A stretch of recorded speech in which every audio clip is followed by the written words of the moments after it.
saiu da Paraíba por conta dessa ameaça. Por conta dessas ameaças.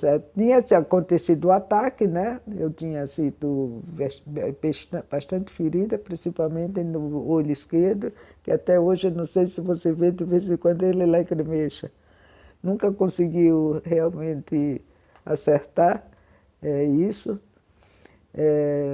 E também feri um pouco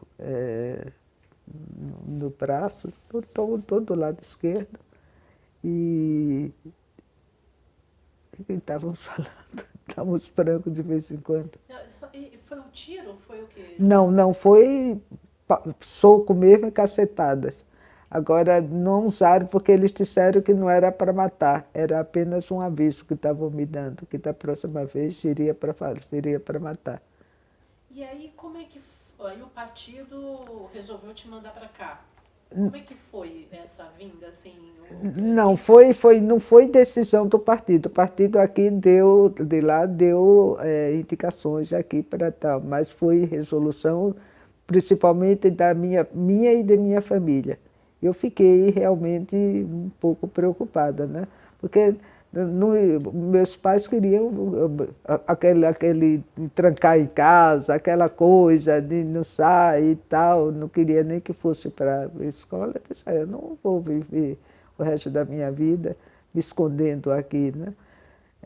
E resolvemos, tinha um irmão que morava aqui em São Paulo já, era o mais velho, aí resolvi vir para aqui, entramos em contato com a Casper Liber, eles aceitaram a transferência, aí no final de novembro eu vim para aqui, para São Paulo. E aí, você vai entrar para a LN quando? Para a Eliane eu só entro em 69, 70, porque aí depois eu fui para o PCdoB, em 65, 66 eu deixei o partido, fui para o PCdoB. E por que você troca? Porque eu achei que o partido não estava querendo fazer a revolução. Realmente é que o Brasil precisava, estava assim, numa linha muito reformista, de reformas, só reformas, e reformas não aconteceria.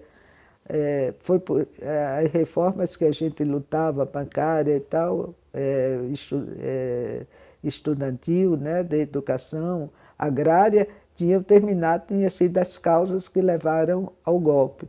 E não era a gente pregando novamente reformas que a gente ia conseguir fazer aqui no Brasil alguma transformação social mais sólida, maior, mais profunda.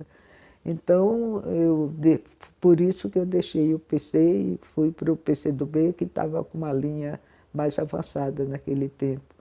Inclusive, se falava, eu não sabia porque eu nunca cheguei aí, começava também já lá no Araguaia a fazer o treinamento de guerrilha, tal, de preparação. Aí eu fui para o PCdoB. Mas como eu nunca fui chamada para para participar dessa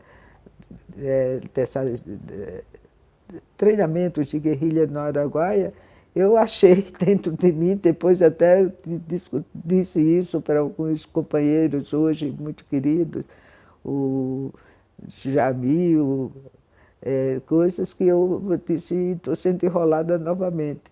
Aí, através do FUN, que se tornaria meu companheiro, né, eu fui, eu acho que em 68, 69, eu fui para a LN.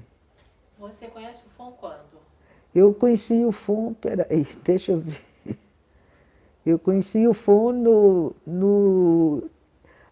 eu fui trabalhar, fiquei muitos anos trabalhando só em agências noticiosas, porque como eu falava outras línguas assim, aí eu ficava ora na ANSA, que é a Agência Nacional Estampa Associada, que é italiana, a United Press, a UPI, ou a Associated Press, também as duas agências americanas.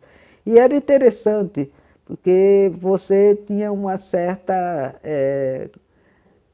eles te confundiam sendo parte de outro governo, de outra estrutura. Então, eu acredito que foi exatamente, inclusive, esse meu lado de trabalhar em agência de notícias, que não me levou a ser presa, torturada ou morta, como tantos outros colegas. Então, era o fato de trabalhar ora na UPI, na United Press, e ora na Associated Press, ficar naquela... Mas você sentia perseguição? Tinha? Ah, sim, perfeitamente, perfeitamente.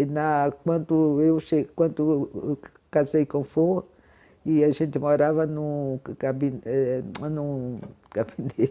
num apartamento na Rua Abolição, era num primeiro andar, embaixo ficava uma gráfica que não tinha nada a ver com gráfica política, era comercial mesmo.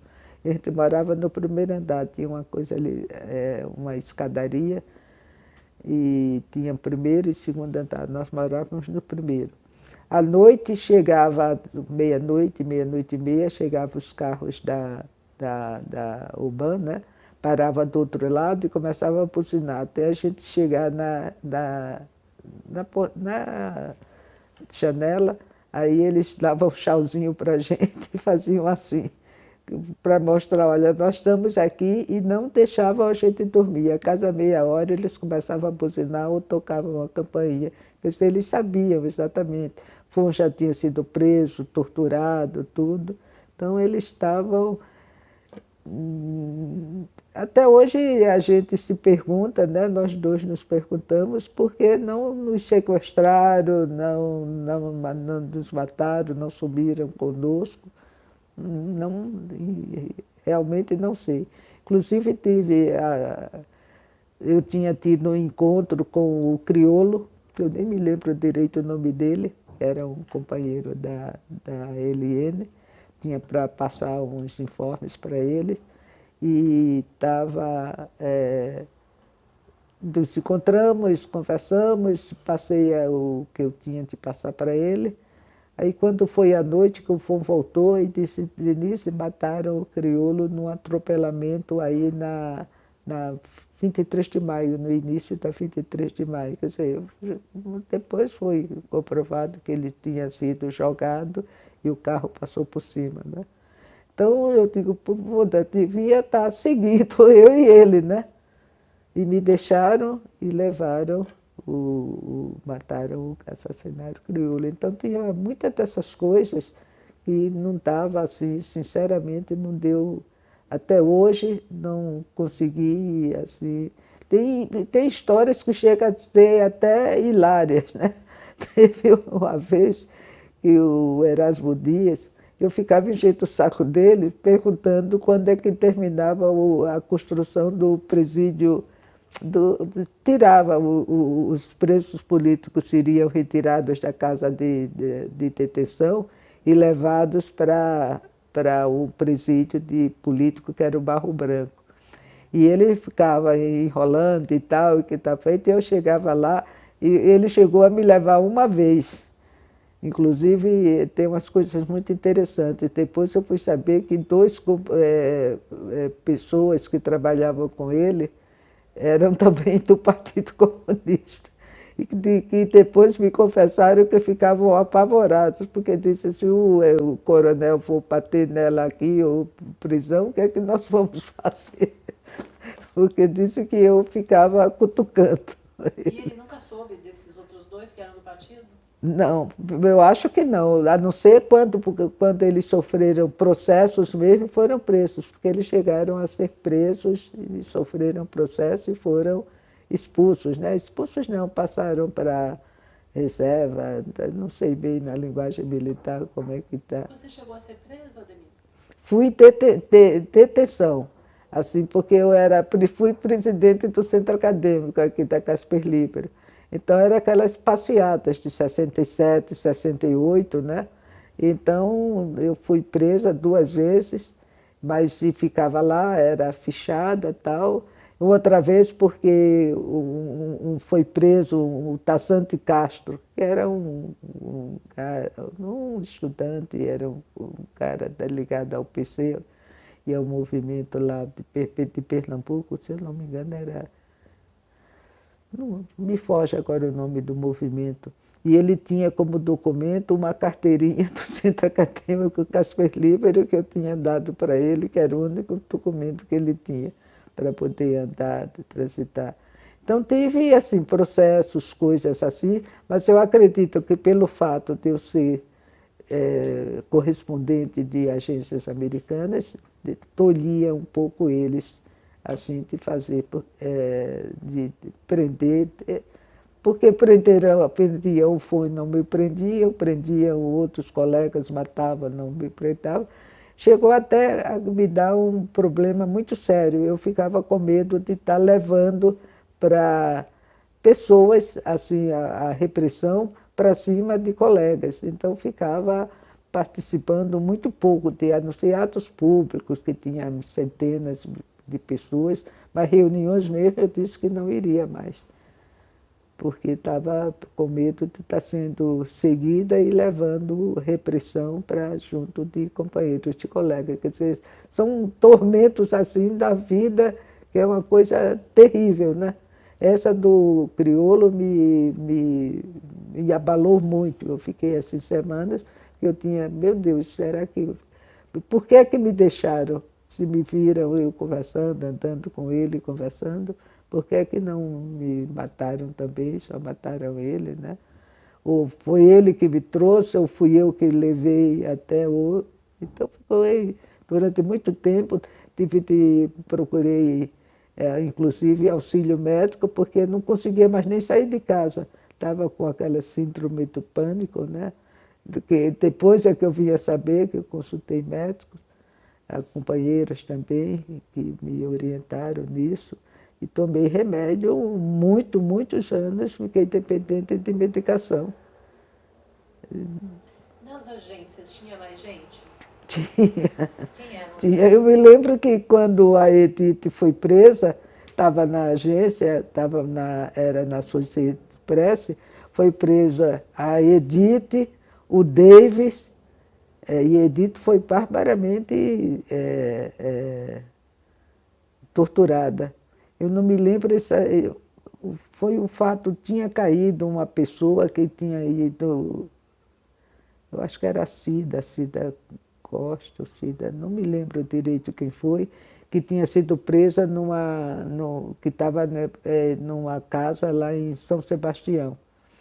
E ela foi presa depois e se descobriu, né, fazendo todo o levantamento, que essa casa pertencia à família dessa senhora, da Edith Negrais, que era jornalista também e companheira, que tinha sido indicada que quando eu vim para aqui, para São Paulo, ela e a Matilde de Carvalho.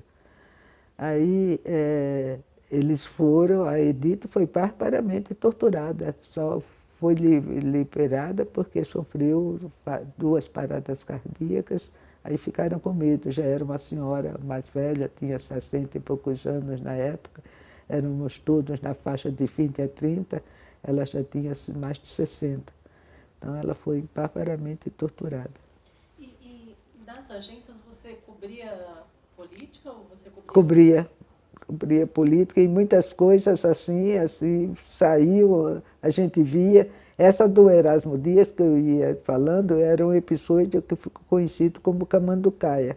Foi quando começou as primeiras assim, roubos utilizados por jovens, quase crianças. Eles estavam o que a gente chama trombada. Eles passavam pelas pessoas, se esbarravam assim, naquele esbarrar já pegava a carteira e levava e ninguém percebia, só depois é que ia perceber. E eles eram chamados de trombadinha. Aí começaram um dia a polícia aí resolveu fazer uma limpa aqui na cidade e começou a prender menino, né? 13, 14 anos, os trombadinhas. E eu fiz uma denúncia, né? De uma matéria grande, citei as coisas de menores, FEBEM, não era nem FEBEM na época que chamava, FEBEM foi chamado depois, tinha outro nome, que era de menores. E eles não tinham onde deixar os menores, eles deixaram presos numa cela do DOPS, e foi do DEIC. E foi um problema, assim, porque eu cheguei, quando eu soube, eu fui lá, né, para fazer matéria. Aí disse, olha, vocês vão tem que soltar essas crianças, se não tem coisas especiais e tal, e não, criança não se prende, criança se educa e tal. Foi uma entrevista, inclusive, com o Erasmo Dias. Ele disse, o que é que eu vou fazer? Ele tirou, ele pegou 70 e tantas crianças menores, 12, 13, 14 anos, levou para Minas, pegou aqui a Fernão Dias, pôs tudo dentro de 2 ônibus, foi para Fernão Dias. Quando chegou assim, da estrada, avistaram umas luzes de uma cidade ali distante, eles tiraram a roupa dos meninos e soltaram a criançada de noite, todos pelados, descendo da cidade, atravessando o mato para a chegada, e eles entraram em Camanducaia, roubando cortina, tudo, para se enrolar, para se envolver. E isso ficou conhecido como episódio Camanducaia. E eu fui entrevistar o Erasmo. Aí ele disse, e o que é que você queria que eu fizesse? Eu não podia resolver o problema deles. Deixar preso eu não podia, porque ia ter problema, e vocês iam dizer que eu estava aprendendo com adultos, crianças de 12, 13 anos. Soltar também não podia, porque eles roubavam. Aí soltei o delegado de Camanducaia que resolve o problema, porque eu não posso resolver. E eu contei essas histórias, né? Isso foi uma matéria que deu uma repercussão muito grande aí no exterior. Aí eu fui, depois ele disse-me assim, eu soube que, umas semanas depois, ele pediu para telefonar, né? Dizendo que sabia que tinha tido uma repercussão muito grande essa matéria no exterior e que queria, se eu não arranjava um jornal para ele, alguma coisa. Eu disse, putz, grila, estou perdida, né? Aí consegui com o pessoal lá nos Estados Unidos, na nossa sede, que eles me mandaram um jornal chinês, onde aparecia uma foto dele e o nome, e não ideogramas, nas coisas chinesas, só o nome dele, Erasmo Dias, em português, né?